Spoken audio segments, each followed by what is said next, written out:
पुणे महानगरपालिकेत आंदेकर विरुद्ध कोमकर सामना पाहायला मिळणार आहे। कल्याणी कोमकर शिवसेनेकडून त्यांना उमेदवारीसाठी खरं तर त्यांनी मुलाखत दिली आहे। कल्याणी कोमकर गुंड गणेश कोमकर याची पत्नी आहे। नीलम गोरे रवींद्र धंगेकरांनी मुलाखत घेतली आहे। गुंड गणेश कोमकरनं वनराज आंदेकरची हत्या केली आहे। या संदर्भात सविस्तर माहिती जाणून घेऊयात। अमोल धर्माधिकारी आपल्या सोबत जोडले जातात। अमोल, काय सविस्तर अपडेट?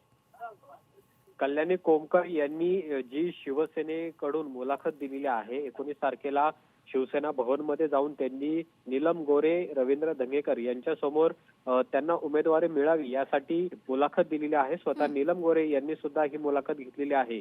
कल्याणी कोमकर यांची पार्श्वभूमी पाहिली तर त्या बंडू आंदेकर यांच्या मुलगी आहेत, पण त्यांच्याच विरोधातल्या टोळीच्या असलेल्या गणेश कोमकर याच्या पत्नी या कल्याणी कोमकर आहेत आणि आयुष कोमकर याची गेल्या गणपती उत्सवामध्ये जी हत्या करण्यात आलेली होती त्या आयुष कोमकरची आई ही कल्याणी कोमकर आहे। कालच कल्याणी कोमकर हिने सांगितलेलं होतं की बंडू आंदेकर याच्या कुटुंबाला कुठल्याही राजकीय पक्षाने उमेदवारी देऊ नये आणि तसं दिलं तर आत्मदहनाचा इशारा त्यांनी दिलेला होता। मात्र दुसरीकडे याच कल्याणी कोमकर हिने शिवसेना भवनमध्ये जाऊन शिवसेनेकडून प्रभाग क्रमांक 29 म्हणजे जो रविवार पेठ नारायणपेठचा परिसर आहे तिथून निवडणूक लढवायची इच्छा व्यक्त केलेली आहे। आता शिवसेना पक्ष त्यांना खरंच उमेदवारी देतो का हे पाहणं महत्वाचं आहे। सध्या कल्याणी कोमकर हिचा नवरा म्हणजे गणेश कोमकर हा तुरुंगामध्ये आहे।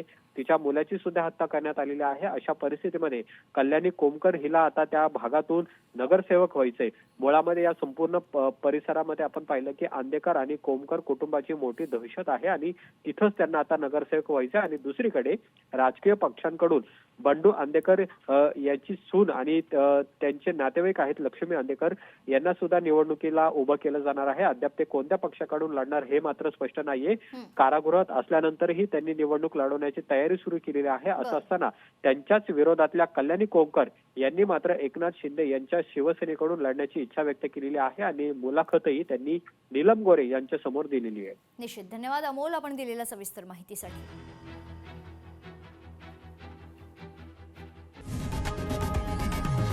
लोकशाही मराठी ऐका, पहा, जागरूक रहा।